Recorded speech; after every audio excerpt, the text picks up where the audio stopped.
Hey guys, it's Logan again. Welcome back to another video.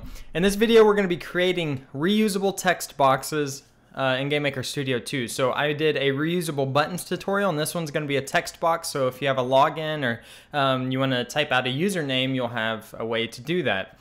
So let me go ahead and show you what we're going to be doing. All right, so right here, I just have a sample project, and we're going to be building a text box pretty similar. It's not perfect. You could add a couple more features, but some things it does feature is this kind of default background text, and when I click in it, I can type in a name, for instance, and if I hit enter, then it's not in focus anymore. So if I click away, it's also not in focus, so it behaves like a real text box would, because it kind of is a real text box, and it also has a max length for the string, okay? So yeah, let's go ahead and see how to do that. And once again, it's reusable, which means you can easily change the font color, you could change what the default text is when it shows, and all those things. So let's go ahead and get into it. All right, so first of all, I just have a sample project that contains a text box sprite. It's about the same sprite as my button. Make sure that you're using a text box sprite that's the biggest that you're going to use in the game. So make it large so you could scale down and not scale up. Okay. So I've created the text box object, and now let's go ahead and set some properties. I'm going to get this up on the other screen. And once again, I'm doing this live stream, so it's not going to be edited or cut, because I'm trying to get to another tutorial video that I want to do today. And doing the live stream ones take less time. So the first thing that we need to do is set basically a default text. And this is going to be in our variable definitions. Once again, if you're using an older version of GameMaker, you'll want to do this in the create event, and you'll have to manage it different. You won't be able to do it in the room editor. Well, you can if you use creation code and things like that. But I'm going to be using the newer version of GameMaker. So the first thing we want is our default text. This is when nothing is typed into the box, what's going to be shown. And this is going to be a string. And the text is just going to be default, okay? This is where you type in username, if it's a username box or whatever, right? And maybe you didn't want to draw it in the box. You could change it to where it draws like above the text boxes. So this would be like your label for the text box. You could do that, just change the position of the text and how it's drawn. You could customize it like that as well. And then this is the text that's currently in the box. So if you want to start out with text in the box, that's what this would be. So we'll call this text box text. This is actually going to be the text that's in the box. So you could actually start out with text in there instead of the default, okay? And let's go to, that's gonna be a string as well. And I'm gonna just start out with an empty string so I can actually leave that empty. And then let's add another one for font color. And this is gonna be a color. This is gonna be your default color. And I'm gonna do like a dark gray, okay? And maybe we'll do, let's do font color for active, and then font color unactive is when this default text, because you want the default text to be drawn lighter. You could change that. Actually, let's not do that, because I didn't do that before. I don't want to get into something like that. But the way I do it is just changing the alpha in the draw, and I'll show you that in a moment. Okay, so on initialization, we need to set a couple variables. The first thing we want to do is make the box be able to be focused and unfocused. So we're just going to have a variable that's called focus, and we'll set it to false to begin with. And this means that when it's false, we can't be typing into the box, okay? And that's basically all it is, and we're gonna change it depending on what happens, okay? And then we are going to set our max character length, so the maximum amount of characters you want in your box. And if you're good at math and things like that, you could actually kind of characters. I'll go more into that in a second part if people are interested, but you could actually find the max character length based on the box's width, or change the box's width based on the max characters length, okay? So if you wanted 100 characters to be in the box, your box would actually scale along the X axis to accommodate for that amount of characters. But we're not going to get into that in this video. And then once again, let's find the center of our box. Button center X is going to be sprite width divided by 2. And button center Y is going to be, let me increase the font size, sprite height divided by 2. And that's all we need for properties. Okay, so the next thing we want to do is make our box become focused and unfocused, okay? Actually, let's go into the draw first, and then we'll get to making our box focused and unfocused. So let's go to the draw event, not the draw GUI, just the regular draw. We're gonna say draw box, okay? The first thing we wanna do is draw our box. So we're gonna say draw self, okay? And then the next thing we wanna do is draw our text. We're gonna use a similar approach to how we drew our button before, okay? So we're gonna say draw set font, and this is gonna be, you could make this a property in your variable definitions if you wanted, so you could change your font in your room editor, but I'm going to set my font to a font that I already have here, font button 38. Okay, and we're gonna set our drawing color. Actually, we're gonna do that in a minute. We're gonna say if selected, focused. So if the box is focused, then we don't want, or we want to draw basically the text that, like our username that the user has typed out. So in my example, that's why the box went empty when I clicked it, because I didn't have anything typed in for the username. So we're gonna say if focused, we're going to say draw text transformed. We're gonna draw it at our X plus, did I call it button here? This should not be button center X. Let's call it text box center X and text box center Y. Okay, that makes more sense. So then our draw event, it's going to be X plus text box center X. Let me maximize this. And then it's going to be Y plus text box center Y. And then we're going to draw, if we're focused, we're going to draw our actual text box text. And then we're going to draw it to our image X scale and our image Y scale at rotation 0. Okay, and you can see all those properties down here as you type them out, what they actually are. And then we're gonna say else, so if we're not focused, then we want to draw, let's say if focused, or actually, yeah, this will be better. So we're gonna say if focused or string length of our text box text, I'll explain this in a second, is greater than 0, then we want to draw the text box text. And the reason is, so if we click the text box and that text box text is empty, we're just gonna go ahead and display an empty string in the box, so there's gonna be nothing. Or just when the string length is greater than 0, we always want to display the text box text, okay?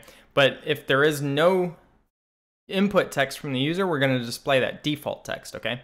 So down here, we're gonna say default text, okay? Default text, yeah, that's correct. And that is in our variable properties once again. Okay, so we have our draw self, draw set font. We need to set the alignment of our text. So we're gonna say draw set v align, and this is gonna be FA middle as the constant, and draw set h align. It's gonna be FA center, is that correct? Yeah, center. And that's going to align our text to the center of our box. Awesome. Okay, and then before we draw this default text, let's change the opacity so it's less apparent than if we actually have real input from the user, okay? So we're gonna say draw set alpha. We're gonna say 0.4 here, and then we have to reset the draw set alpha down here. Draw set alpha 1, okay? And one last thing, we need to actually set the color that we're drawing our font. So we're gonna say draw set color, and we're gonna say font color. That's another variable property that we put in, variable definition. And then we're gonna reset our draw set color at the end of this to see white. Okay, so let's go ahead and put our text box in the game. We can't type to it yet, but we should be able to see what happens when, oh, well, we should just be able to see something, the default text. Okay, so I'm gonna go here and I'm gonna put some default text here. And we have no way of focusing the button yet, but we're about to get into that. So this is my text box. I know it looks more like a button than a text box, but that's what I have. Okay. So let's play it and see if we get something, our default text. There we are. So we have default text inside of our text box. Now let's make the box focusable, and we should see the text change to an empty string. Okay, so remember, we started with focused equals false. Okay, so when on left release, we're gonna set focus to true, okay? And I found that for GUIs, you wanna do stuff on button release, because people can accidentally click something and wanna drag off to make sure that button doesn't get clicked. But when you release on something, that's when you wanna actually execute the action. So we're gonna go to mouse left released. Yeah, left released. That means if the mouse is on the button and I release it, then this event gets executed. And this is gonna say set focused. So we're just gonna say focused equals true. Awesome. And how can we become unfocused? Well, there's two ways. You can press the enter button. So someone types something in and hit enter, and maybe you have the enter button will execute the submit. If you have a submit button, it would call like a submit button's event 0, and you could actually like submit like a form or something. Okay, so let's go to keyboard. Where are you? Keyboard, key pressed, and we're gonna say enter. We're gonna say unfocus as the description. Unfocus. So I'm just gonna say focused equals false. And then one more way we can set focus to false is on global release of the left mouse button. So if we're clicking somewhere that's not the button, we want to unfocus this. So we're gonna say global left released event, and we're gonna say unfocus if not on me. Okay, and how we do this is we just say if not position meeting at the mouse X and the mouse Y with our self, so our ID, then we're gonna say focused equals false. Okay, and I'm actually gonna go to the playtest room now. First off, I'm gonna give you a second if you're watching, if you're following along, that we have the left released sets focus. Left release means we're on the button and we release. Global left release, then we check for if there's a position meeting at the mouse with our button, then we're gonna set focus, or if there's not a meeting, we're gonna set focused equals false, and then key press enter, we're also setting focused to equal false, okay? So now if I go to my playtest, and I'm gonna change my, I can't do that. Let's just hit play, and we're gonna test to see if we click the button, the text should disappear that's in there, okay? There we go. So I clicked it, and there's no more text because we're now focused. It's waiting for me to type something in. Now if I hit enter, the default text comes back up, and if I click again and I click away, the default, so we're unfocused once again. Okay, awesome. So let's go ahead and get into the actual typing. Now there's a couple ways you can handle this. I'll give you options. I'm probably not gonna go through the best way to, because it does take a little bit of time to set up, but I'll give you an example of how to do it. So this is gonna be done in the step event, okay? And let's go ahead and set up, we'll just say update, or type text, this is gonna be the name. Okay, so when do we actually want to type text? Well, only when we're selected. So let's go ahead and put an if selected, or focused, sorry. That's why I named it. So only if we're focused, we want to execute these actions, okay? And then we're going to basically add to our string, okay? So how do we add to our string? Well, we say if string length, or a string, what's the function? Letters. So, okay, so what we're gonna do is filter out all of the buttons that we don't want, okay? So we don't want like semicolons or exclamation points and things like that. If you do want that, then maybe just type out whatever you have. But the best way to do that is actually make a initialization file that you'd do something like this. In your create event, you would say valid strings, valid characters actually, chars equals. Then you put all the characters you want to be valid in here, right? So you just type in all the characters you want to be valid to be able to be typed in, okay? This would be in your create event. And then you'd create a script that would take in something like this. String, char is valid. This would be a script, and it would take in 2 parameters. It would take in this string of valid characters, so you could reuse a script for other things. So valid chars, and it would take in the current character you're checking. So if you're checking A, and you would have to do capitals as well here. So that's your current character you're checking. And then what it would do is say, you would do a for loop, and you would go through each character by using string char at, and you'd give it the string valid chars and give it a position I from your for loop, right? Obviously it wouldn't go inside this for loop like this. It would be inside of a for loop. And you would check to see if that character is equal to something in this valid chars, and then return true if so, okay? And then return false at the end of that script, okay? So you could do that to make sure that the character typed is a valid character. But the way we're gonna do it is just simply saying string letters. So I only want letters in this case. And this is gonna be keyboard last character. So this gets the last character pressed from the last character pressed. And what string letters does is strips away anything that's not a letter. So this last character is gonna be 1 letter or 1 key on the keyboard, and string letters will return this character with all the non-letters stripped out of it. And this is kind of cool because we could say if string letters is not equal to an empty string, because if you typed in an exclamation point and that's what was input here, guess what? String letters is going to return an empty string because it stripped away everything not needed, okay? And we're going to say, so if our last character is not equal, string letters of our last character is not equal to an empty string, or this is actually something weird that I had to do, equals space. So we want a space to be available so they can hit spacebar. So we're going to say or keyboard last character equals spacebar. Okay. So this is actually checking to see if an empty space was pressed. So in this case, we want to do something. We're gonna add to our text box text, right? We're gonna say text box text plus equal the keyboard last character. So we're doing these checks, and if these checks pass, then we're gonna add that character to our text box text, okay? But we have a max length, remember that. So we actually want to check to make sure that our text box text is not greater than our max length before we add to it. So we're gonna say if string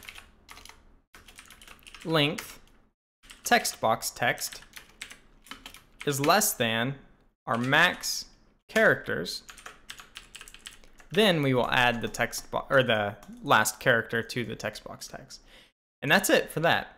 Now we should actually be able to type into our text box. Let's go check it out. So I'm going to hit play, and we already have the focused, right? So right now, if I type, we get nothing because we're not focused. But now we are focused, and it's continuously actually typing out my last character. So if you don't press any key, then your last character is going to remain the same. So I hit S once, and my last character repeatedly got placed every step.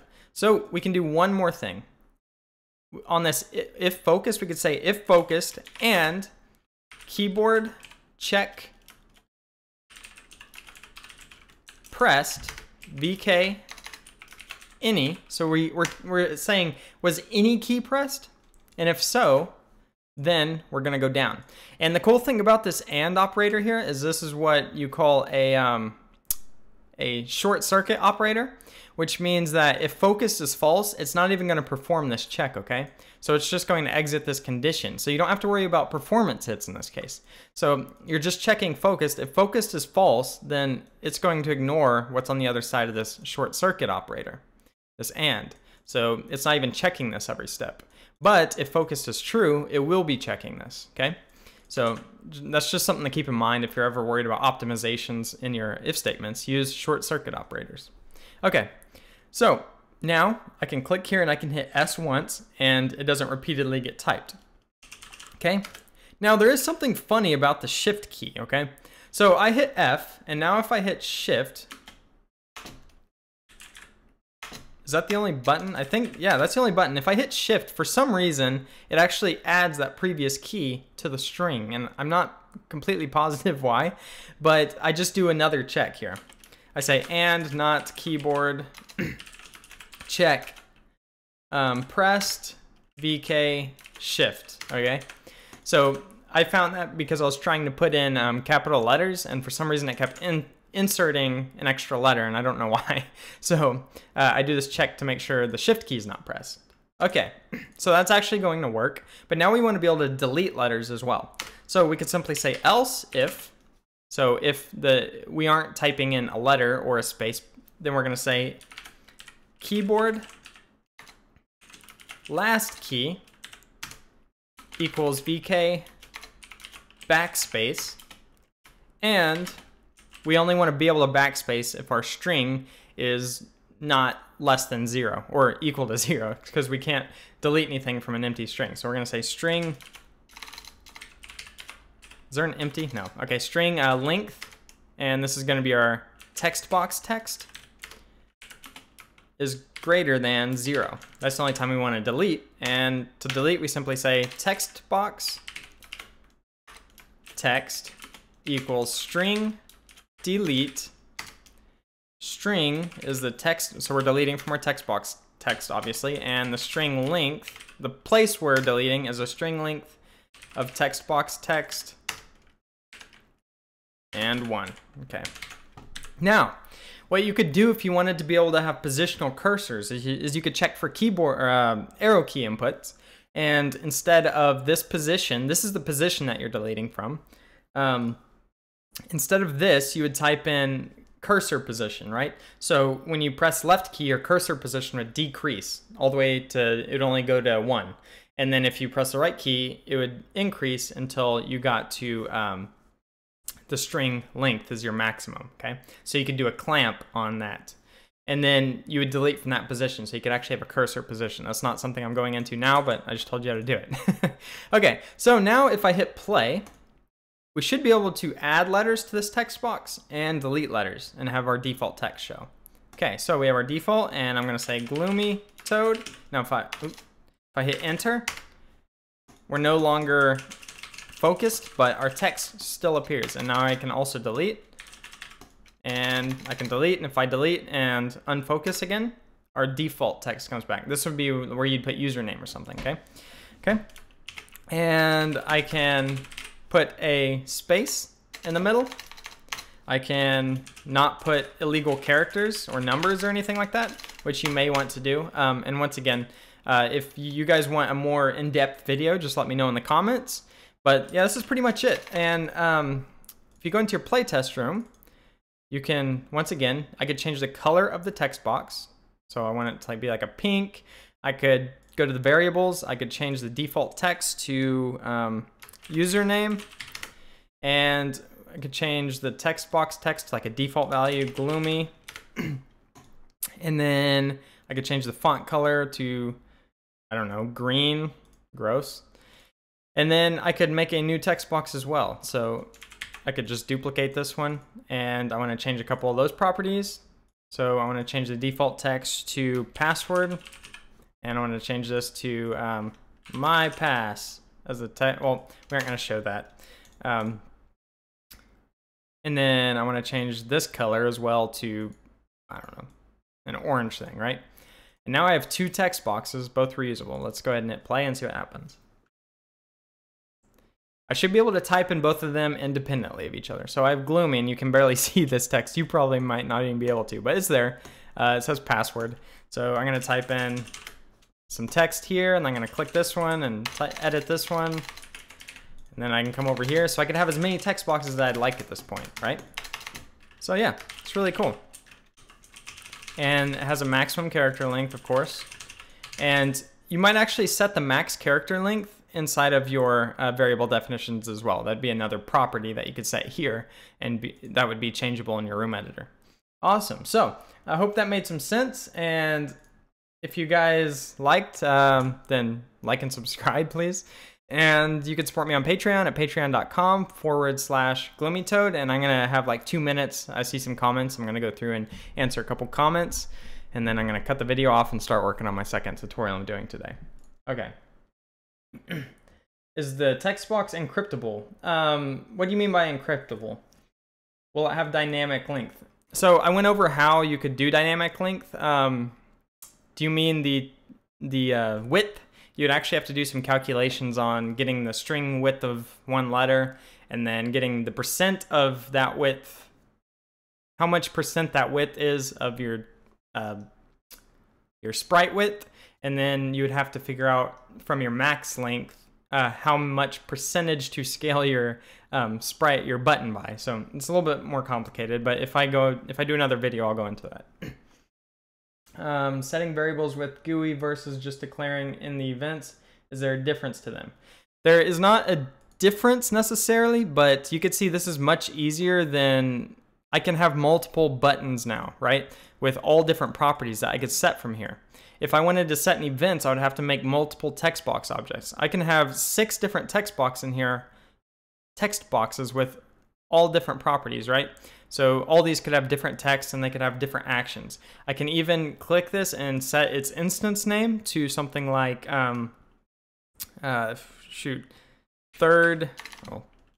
third text box, right? And that actually appears here. And I'm not positive, but I believe there's probably a way to reference this specific instance using this name. Not sure though.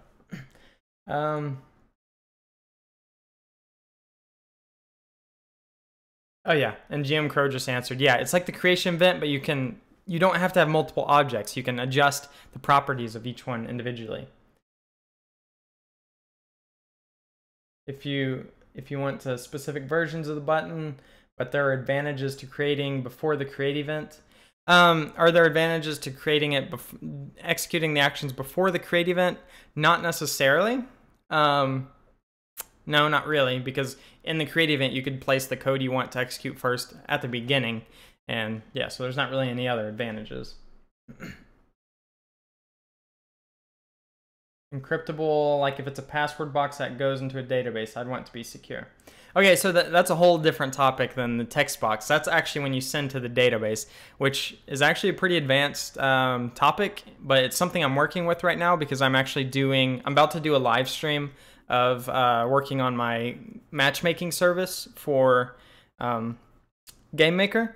Well, for my networking framework in particular, you can't use it with any other framework, but you'll be able to use it, and it's actually matchmaking. So you can hit matchmake, and it's peer-to-peer, so it'll match you up with other players. So I'm actually about to start live streaming that. Yeah, so if you guys have any other questions, let me know. If not, then I'm gonna go ahead and end the video. But yeah, so you can see this is really cool. Combined with the buttons, you could start getting a full GUI. I'm going to be going into more GUI stuff, like having a panel, and things laid on top of the panel will be parented to each other, and then they'll kind of interact with each other. So like I was saying, hitting the enter would hit the submit button, things like that. So I'm going to start showing you guys how to do that stuff. Yeah, so if you guys enjoyed, please like and subscribe. I'm about to start another live stream where I'm working on my multiplayer, Tank Wars multiplayer, and my matchmaking service in Java. So see you guys there. And then, yeah, that's it. Thank you guys for watching. This is the awkward moment where I'm trying to find the stop streaming button.